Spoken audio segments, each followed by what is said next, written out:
Yes, hello everybody and welcome to this new session of the Nordic-RSE seminar series.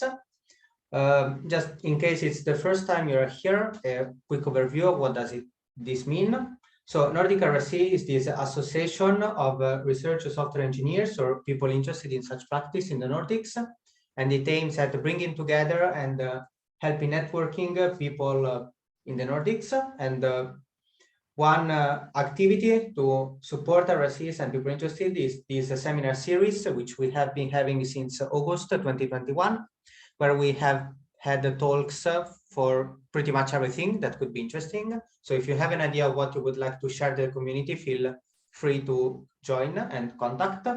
We have, for example, this YouTube channel where you can find all the seminar series talks. Then you can follow on Twitter. The maybe easier way to get in touch and start chatting is this Code Refinery chat on Zulip. We have a Nordic-RSE stream. And if you want to suggest a talk for the seminar series, you can do it in the seminar series repository. That being said, our speaker today is Arfon Smith. He is a Director Product Manager for Data at GitHub. And he's passionate about scientific models and open source, and he has famous for this odd paper. I'm curious to see what it is, but unfortunately, I guess the link is outdated maybe. And he has, on the free time, helped developing open science and open source, particularly creating this journal of open source software, and today called YOS. And today he will talk about YOS, the history and how it fits in academia. If you have questions for the speaker, you can add them here in HackMD. So if you're new to HackMD, you have this edit button with the pencil. And when you click it, you will enter in edit mode, and then you can write in Markdown. So if you have questions, feel free to write in HackMD or just unmute yourself and ask if you prefer. That being said, Arfan, the floor is yours. Thanks so much, Luca. Thanks for the opportunity to come talk with you today. Just to point out, I have the Zoom chat open as well. So if you have a question, you can ask in Zoom chat as well, and I'll see it. I don't have the HackMD doc open in front of me, so but we can get to those questions at the end. So let me share my screen. So hopefully you can see my slides. Can you just confirm that? Yes, we can see the slides. Perfect. Okay. All right. So let's get going. So yeah, thanks for the intro. I just want to spend some time today talking to you about the Journal of Open Source Software, or also known as JOSS, and and how we're building a software review community around this software journal where people publish articles about research software. This is the list of editors at the journal, past and present. I am the editor-in-chief, have been running JOSS for close to 6 years. I think in about next week, I think is our 6th birthday. So yes, let's get going. Okay, so I think it's probably first just worth talking about why JOSS exists. This probably isn't news to many of you, but research software engineers, people who decide that they want software to be part of their research and scholarly contribution, often struggle to get research credit for this. And by that, we mean, if you write a paper, if you have some novel science results, you publish a paper, people cite you, you collect citations, you have lots of cited papers. If you have papers in particularly prestigious journals, maybe that's sufficient to get you, tenure or a permanent job. Software really isn't like that. And there's a bunch of reasons why. And so JOSS is attempting to solve for some of these problems.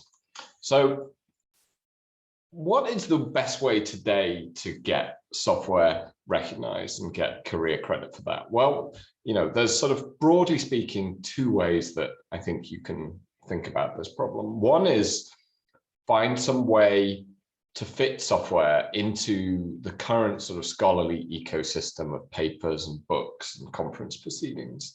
And so sort of just say, look, software is a product of research. Let's find ways to write about it. And that will allow my community and my peers to just cite me and to sort of leverage the same mechanisms for both publishing and collecting career credit.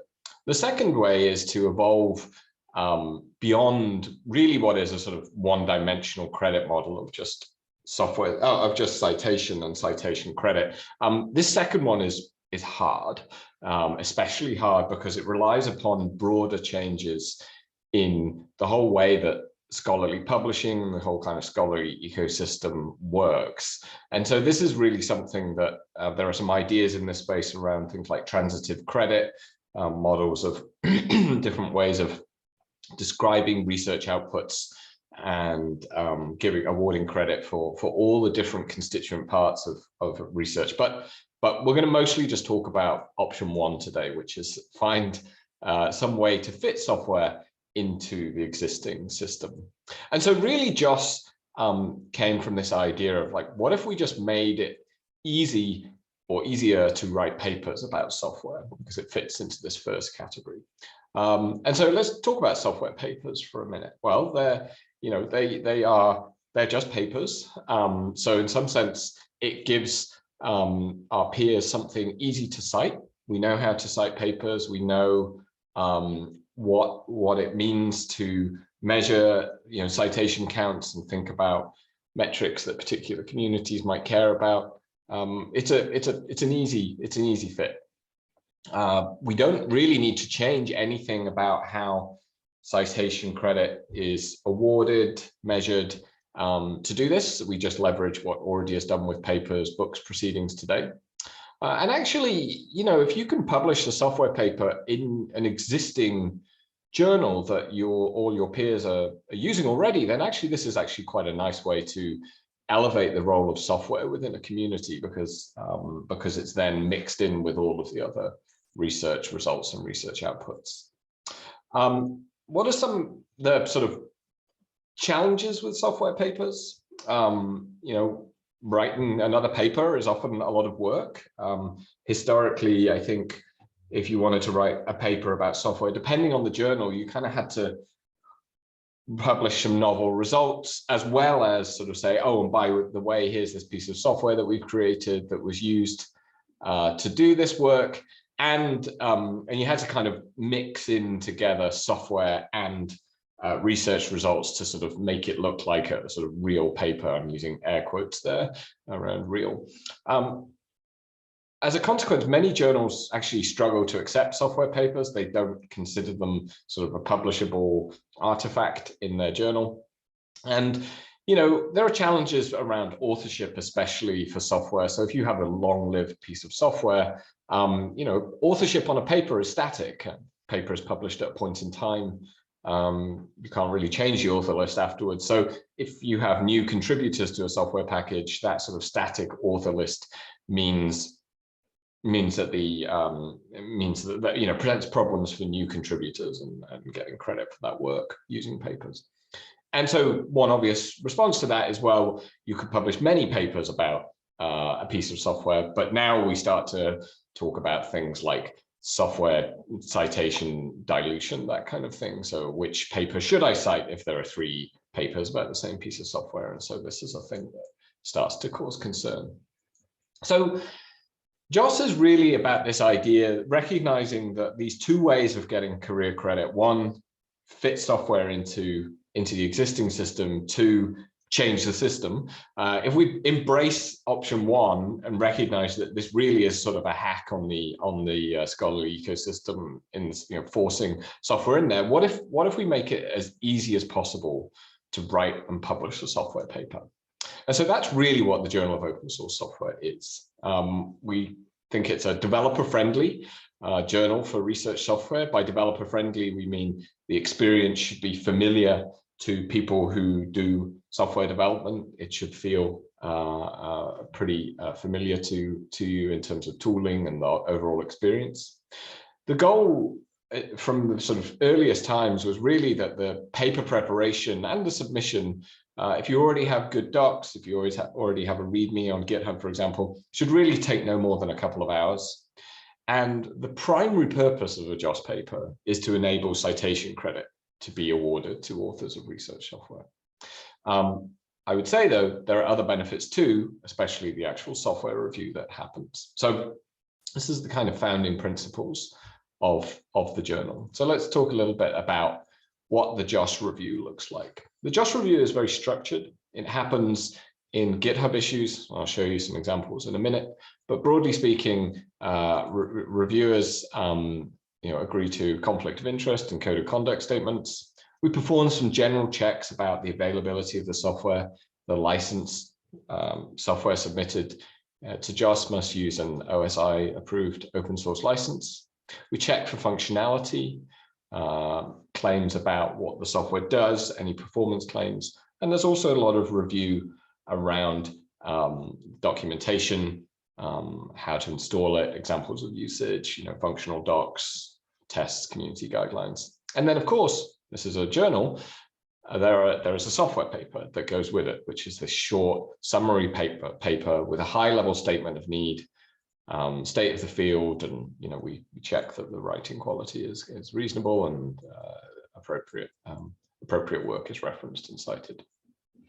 And so, if you're interested in more in the details, all of the documentation for what the JOS review looks like are available on our Read the Docs site.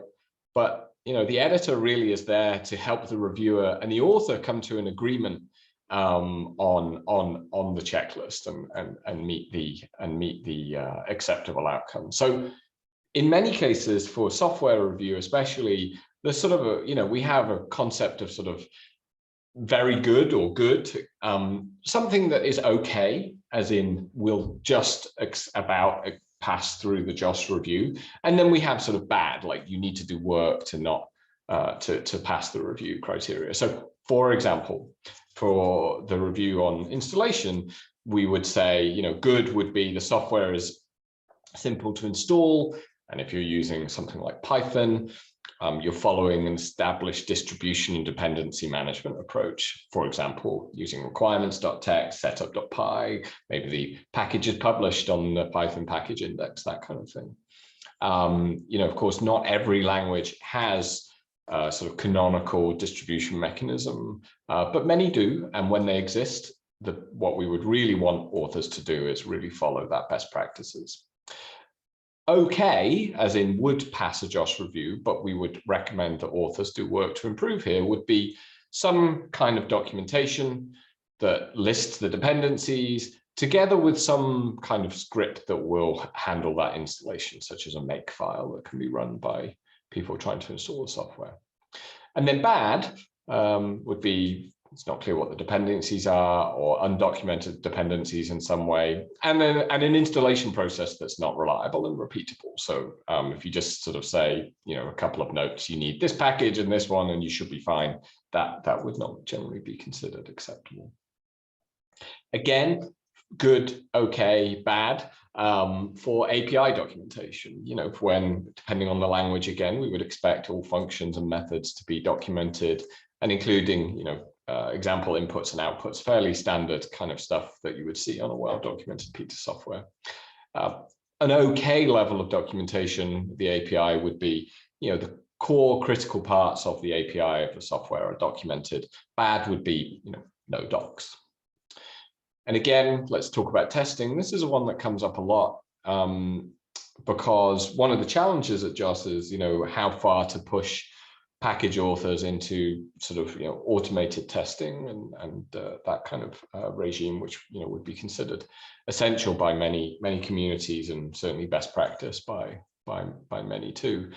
So good for us is automated test suite connected with some kind of continuous integration tool, GitHub Actions, Circle CI, Travis, something that runs the tests when you make a change or propose change, the tests run, that kind of thing. So this is considered good, Okay, acceptable, so this will pass, is some way to objectively check that the software works. And so this could be written test procedures in documentation with example inputs and example outputs that would allow a reviewer to check the behavior of the software.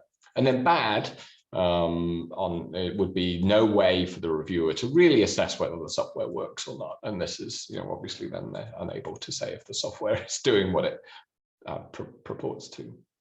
So that's just an idea, so for all of the criteria, we have this concept of, good. We're going to encourage people to work in a particular way, pass the review criteria in that way. Okay is where you're kind of in this middle ground of, this is probably good enough to pass the review, but we really think there's more you could do here.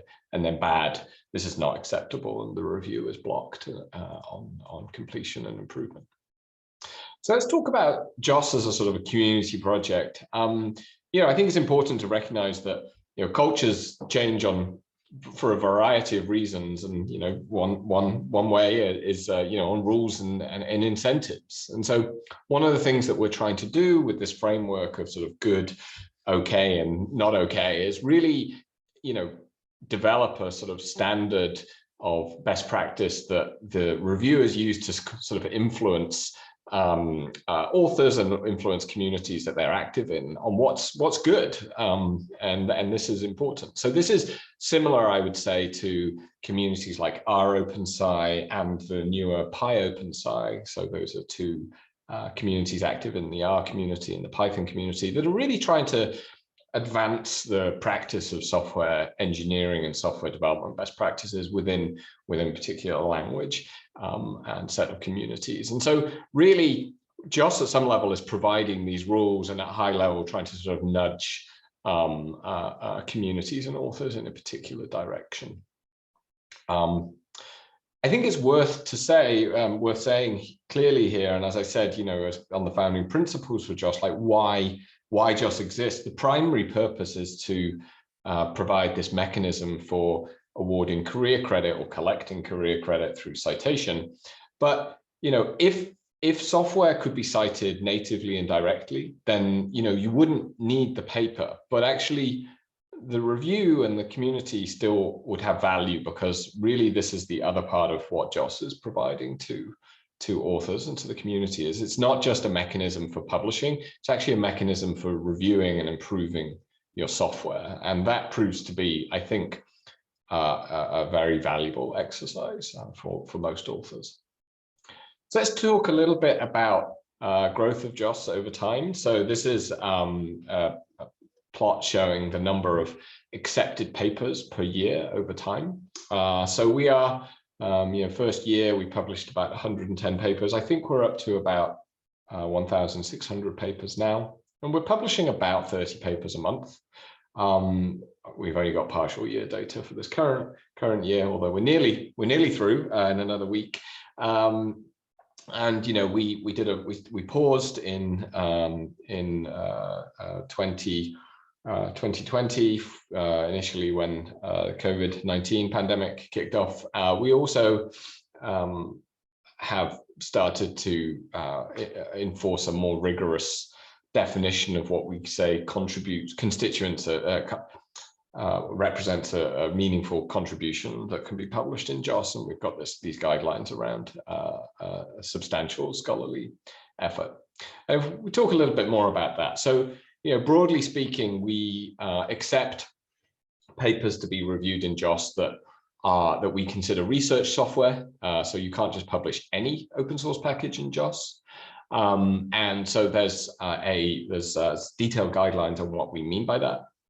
From 2020, we've also had this concept of a substantial scholarly contribution, and we've enforced that much more rigorously. So now about a quarter of all submissions are rejected before they even go for review as being out of scope.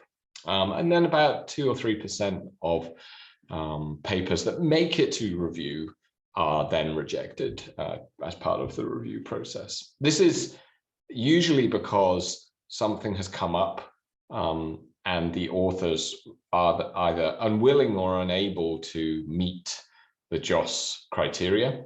And so, we reach a point where essentially we're waiting on the authors to make the changes, and they often withdraw or say they don't think they should make the changes, and we then will reject based on that feedback. But so this is, our goal is not to reject submissions. Our goal is really to move submissions from a quality level that is unacceptable to a level that's acceptable through that peer review process. So, we here as an editorial team have to balance the needs of authors and the goal to help authors receive career credit for their work, but also maintain academic trust in JOS, and that JOS papers are meaningful contributions and should be considered equal to journals in other peer-reviewed publications. So more to read there on the blog where we explain our rationale here. It would be remiss of me not to talk a little bit about our bot. So a big part of what we do at JOS is we automate a lot of the work. I said this is a developer-friendly environment, and I should say our editorial bot used to be called Whedon, so the screenshot's a little bit out of date, but we have an editorial bot that can handle many, most, our goal is really all of the core parts of editorial work, both for authors, reviewers, and editors. And when I say editorial work, I mean things like assigning reviewers, compiling papers submitted to JOS are written in Markdown and compiled with Pandoc, carrying out automated health checks, a little bit like software linters or CI solutions, where we're checking that the software has an open source license. We can check that the references check for missing DOIs. We can send reminders to reviewers, but also, in terms of the sort of full cycle of publishing, the editorial bot also knows how to generate cross-ref metadata and in fact deposit that metadata with cross-ref. So the full cycle of the paper editorial process, everything happens in GitHub. There's no manual processes that happen on any individual's machine. It's all transparent, happening out in the open.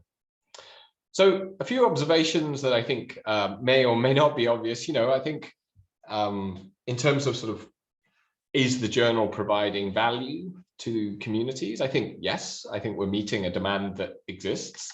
We're publishing roughly a paper a day, a little bit over that. Broadly speaking, I think people enjoy editing, reviewing, and being reviewed at JOS. So this is a comment by one of our editors who's now actually retired from the editorial team. But you as an editor, you can edit using you're just on GitHub. You can use the GitHub app, or you can do it in a browser. And yeah, I think there's a level of transparency which I think reviewers and authors generally appreciate. Reviewers generally like reviewing and find it a productive experience. And I think this one is this is kind of a good analogy. JOS reviews are iterative generally, so there's often a sort of a number of questions and answered, and so it's sort of it can be intense, but kind of what status you're at, in the sense that you're not waiting for some big letter to come back from the editor about your paper. You just have you have this kind of iterative conversational based process. And so so I think broadly speaking, people are like the experience. People also generally like the robot. I think there's some confusion sometimes with interacting with the bot. People don't realize that the editorial bot is actually not a human. And so some people do, of course, but it can cause some confusion at times, which can be amusing, but usually we step in quickly just to explain what's going on. Let's talk a little bit more about scaling and sort of next steps. I think having run a journal now, having run this journal for close to 6 years, most of our challenges are really about people, processes. So, handling 1,600 papers over the last 6 years, we currently have about 190 submissions under review.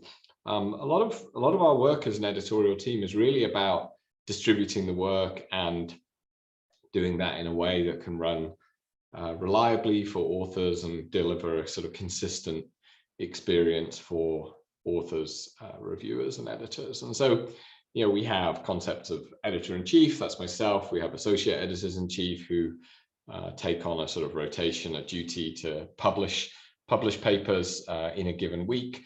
We're always looking for more editors. We have about 70 topic editors today, and very soon we're going to be moving to tracks. This will mostly be transparent for authors, but this is again more about how we as an editorial team distribute work amongst ourselves. And, you know, just like I think open source, and, you know, this is some of the more negative aspects of open source work, like I think people sometimes get burnt out editing for JOSS, and I think that's a challenge for us. It just feels like work sometimes, and so we're trying to work out how to balance the you know, the opportunity and the interests of editors, but also not, you know, exploit that, to be perfectly honest. We build all our own technology. Obviously, we don't really change GitHub for this work, but we, you know, we leverage existing platforms. You know, you know, owning our own tech stack has been a big part of our work, and so we are currently working on smarter reviewer recommendations, better dashboards and tooling for editors, and also better tooling to help authors prepare their submissions. We've done a lot of work on that recently. Just a couple more slides. I just want to share a little bit about like the money side of JOSS, how it works, how it's paid for. So we're a volunteer-run journal. We well, it's volunteers at the editorial level, reviewers, also of course authors are, you know, spending their time writing papers. So we have some fixed costs. So we do have to pay for memberships of different things. We issue DOIs through Crossref. Every DOI we issue costs money. We run a web app. We, you know, register a domain name. We think we're running at about $2 to $3 per paper when we publish 500 papers per year. I didn't mention up front, but JOSS is a diamond open access journal. So that means authors retain copyright. So authors of JOSS papers keep their copyright. The papers are available to anyone. It's open access, and there are no fees to submit. So that's, I believe, the right term here is diamond open access. And so, you know, we have some funds that we've received as direct grants that have been used to improve infrastructure over time, but these are sort of point-in-time investments. So I don't include these in our running costs.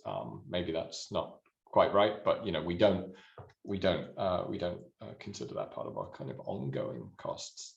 And we do have some other sources of revenue. So we have some donations and some fees from partnerships. And one example of that is we do reviews in parallel with the American Astronomical Society, and we do a joint review where there's a science paper that goes to AAS with some associated software, and we end up doing the review of the software and jointly publishing with AAS, and they make a small donation to JOSS for that.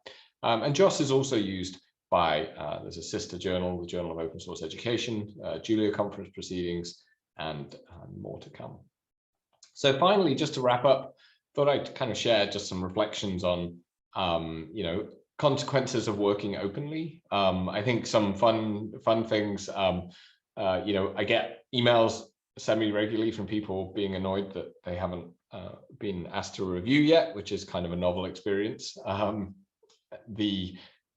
You know, people are often very keen to review for JOSS, and we have a spreadsheet where people can add their name, but sometimes it takes us a while to actually send a paper their way, and so that can be a bit frustrating.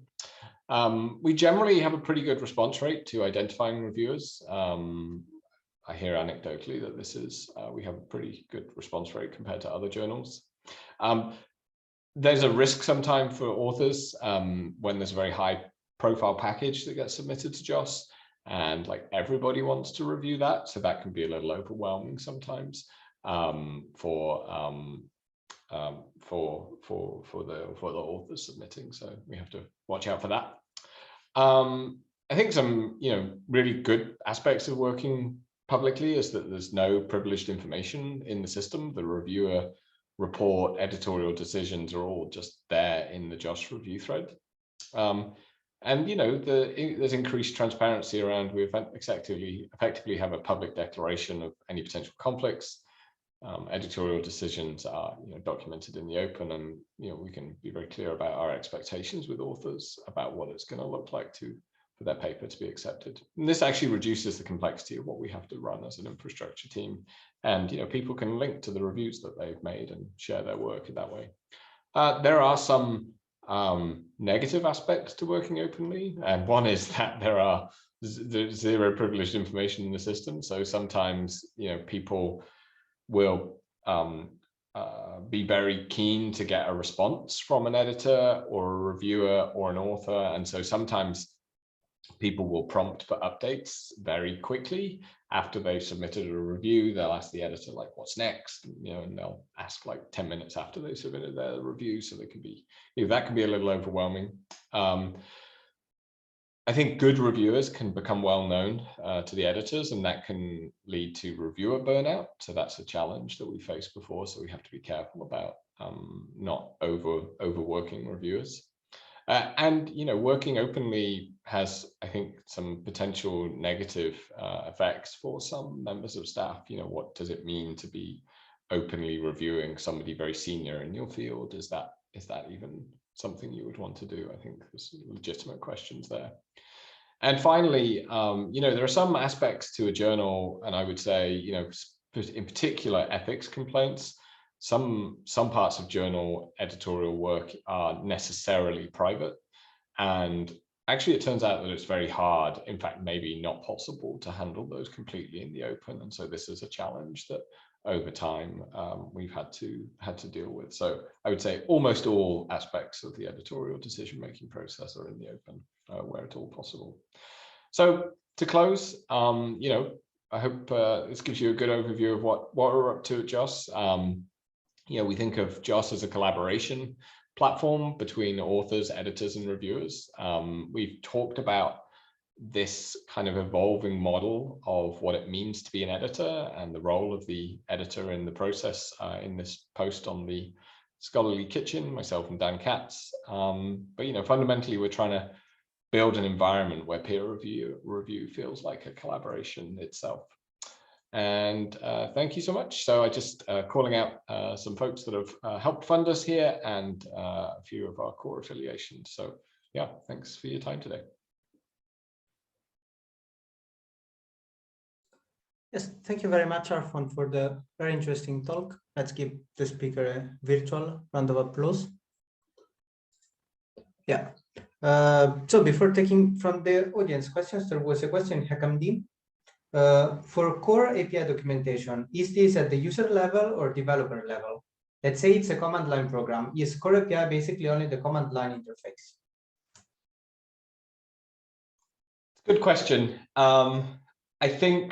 I guess it would depend whether on the positioning of the software, right? Because if this was a command line tool, I would say the core piece that needs documenting is the user level interactions, probably. But if it was a framework for for like a command line tool, you might where you're asking other developers to integrate, then it might be as important to actually document how you could build on top of this tool. And so then you might be thinking more about the developer side of the API rather than just the sort of interface. I think it depends, is my answer. Yeah, thank you. Do we have questions from the audience? Okay.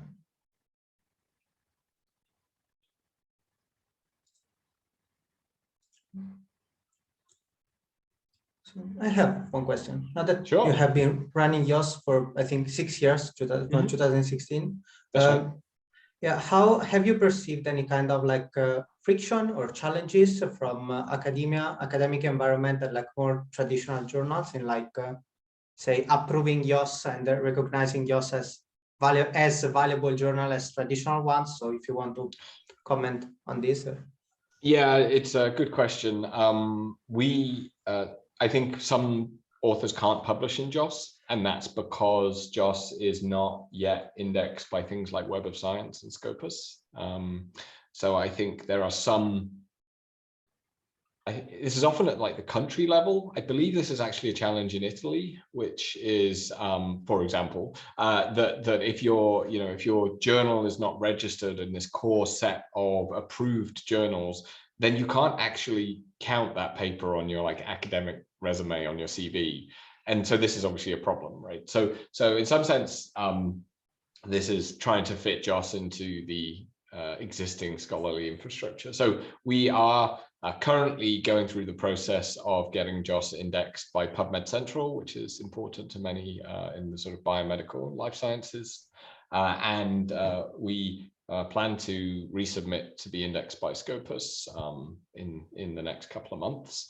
So, and we are indexed by Google Scholar and by one of the core, a service called ADS, the Astrophysics Data System, which is a big system in the US for NASA-funded research. So, yeah, I think there are some challenges there with that.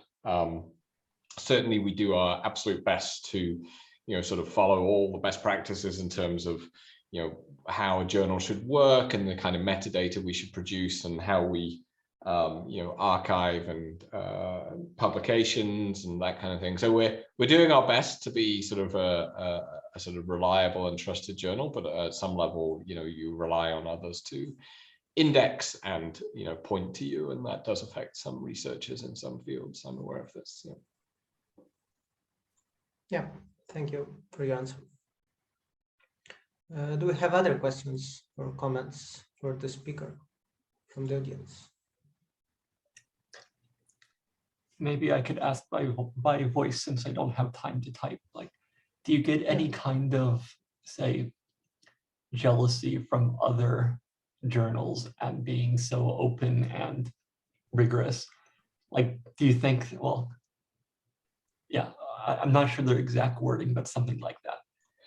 And then on the other end, I wonder if some resistance to JOS is like knowing that if like you actually have like concrete requirements and you want to help scientists do science, as opposed to other journals which are like sort of, well, you know how that goes.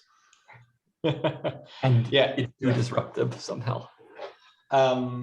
Yeah, so the first question was, do we have any journals who are kind of, did you say jealous? Was that the word? Yeah. I think when I show demos of how the editorial experience is for an editor, like that you just like chat to the editorial bot and stuff happens, editors often kind of say, that's amazing. I want all my editorial work to be like that. So we get jealousy. We get a lot of nice feedback from editors, because many people who edit have edited for multiple journals over their career, of course, and maybe still edit for multiple journals. So I think we get some people look at things longingly in that way. And I think some projects that sort of own their own infrastructure or wish they had more control over their infrastructure, I think look longingly at what we do. In terms of how that affects our, how we're perceived by other journals more generally, I don't know, actually. I don't talk to that many other journals editors. I talk to a few in the software space, but I would say, there are, I'm pretty sure I'm right in saying that like research, there's an Elsevier journal that's a very short form software sort of notes. I can't remember what it's called actually. It's not, because I know Elsevier have Software X, but they've also got this other journal where you can publish short papers about software. I consider that a sort of a friendly copy of JOS, and I think that's great. I think it's good. We should have more journals where you can publish software. So at some level, I think some publishers have been influenced by JOS. So as I say, I consider that a compliment. And then, sorry, I've forgotten what the second half of your question was. How do you feel about, there was something about sort of trying to contribute rather than, I think you basically already answered everything. Okay. But like another something I should have said is like I guess there's a big difference between whoever's profiting from other journals and the editors and authors, because as far as I can tell, every author and editor hates every journal's submission tools and yes, like pretty much everything. But I guess the people that are getting paid for the other journals like the system a lot. So for sure. Yeah. like, and so, yeah, I mean, absolutely. I definitely think that one of the nicest, most pleasant aspects of working on JOS is that nobody's getting paid. Nobody's like, everyone's literally volunteering, and the kind of mission is to provide a service to each other and to, you know, provide a mechanism for career credit. And so I do think there's a sort of a generally sort of large amount of goodwill. I think it is it's essential, I would say, that we don't try to make a profit. Actually, I think that's very important. I think that's very I think, you know, most of what I worry about is fairly standard sort of open source maintainer problems, which is how fragile are we as a project if like a core set of the editorial team got burnt out and decided they couldn't continue. And that's like any open source project, actually. So, you know, sustainability really is about making the work. And it is work. It's work for everybody, making it seem achievable and sustainable. And, you know, we don't have the luxury of just paying somebody to say, you have to do this.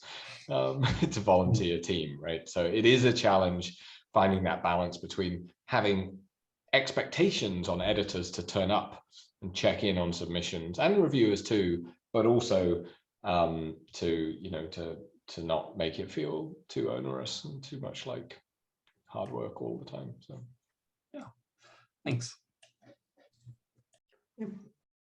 There's a new question, Hakamdi.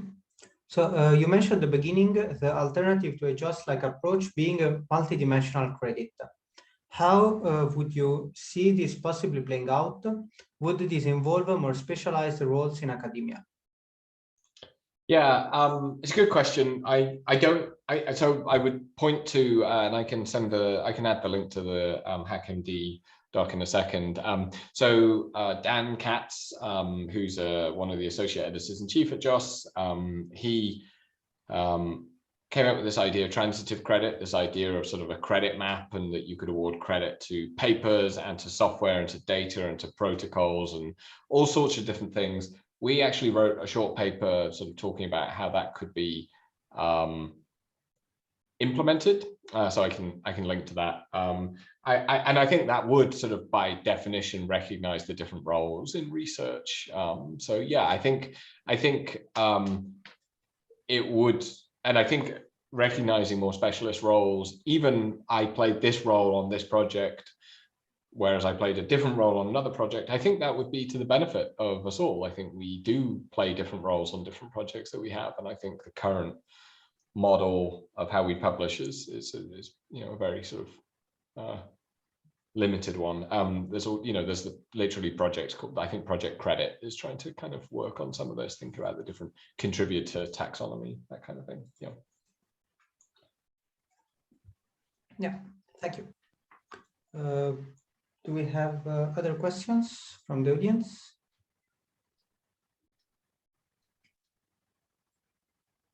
I thought I saw a raised hand, but maybe not. Yeah. Sorry, I have a small question.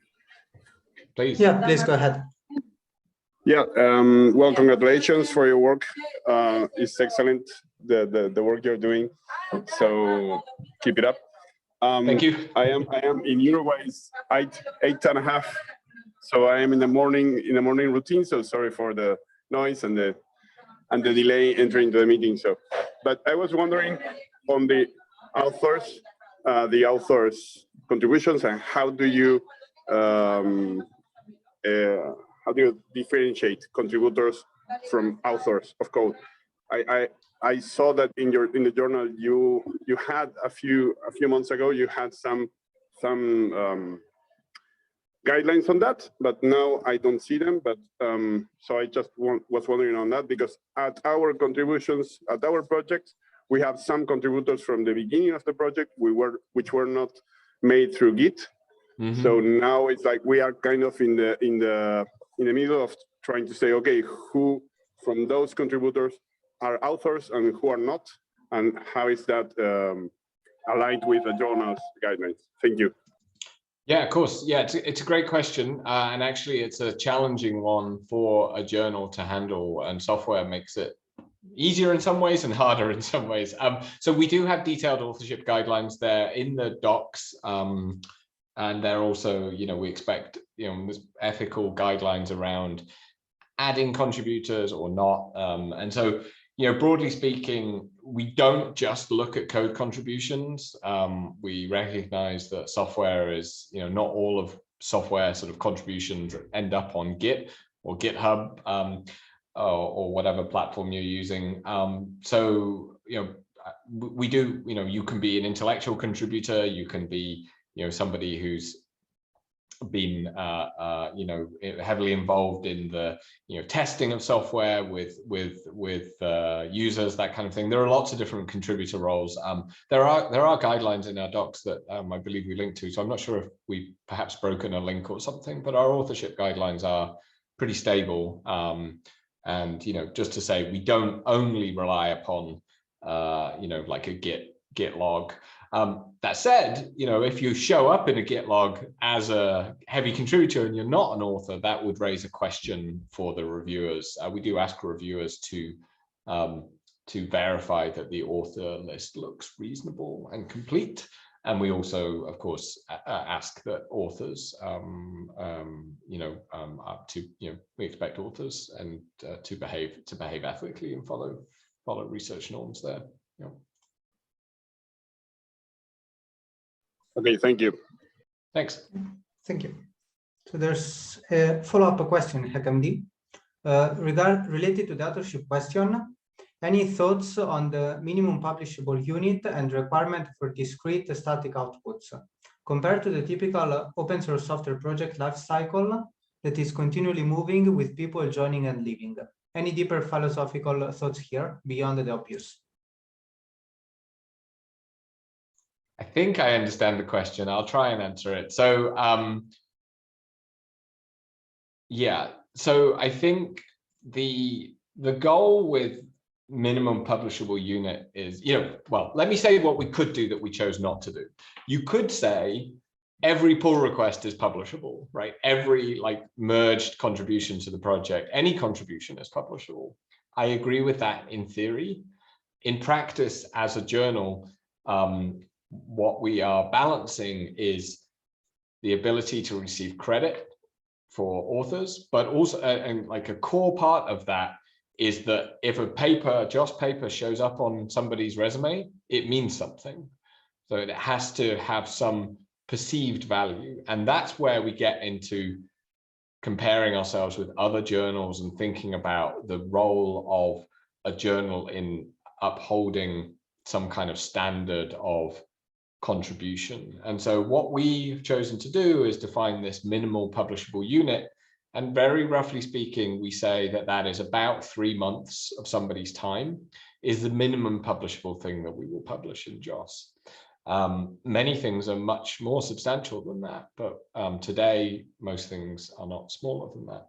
And so thinking about software and the release of software, then, maybe it's the difference between version 1 and version 2 and whatever version 2 looks like. And it's some substantial new functionality contributed maybe by a whole bunch of new people. And so in that situation, we'd expect to see new authors on the second paper at JOS. In reality, this is where software release and software authorship and paper authorship, this is where it meets is a bit messy. And so we try and do our best to give guidelines for authors. So it's understandable, but it's there are deep philosophical questions to answer here. I agree. And ultimately, I don't think there are any easy answers. So we do our best with our guidelines. Yes, thank you. There was also someone HackMD answered that one core philosophy is if a JOS paper shows up on someone's CV, it means something. This gets a lot of the compromises JOS makes. Yes. That was me trying to summarize Afron's answer in some text. So Yeah, Yeah, thanks. I hope I got that right. But yeah, that's a good way of thinking about it. Yeah. Do we have further questions from the audience?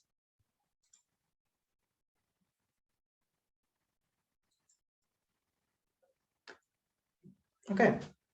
If I don't see anyone tapping like on the other, and I don't see hands, so thank you very much, Arfon, for this very interesting talk and very interesting discussion.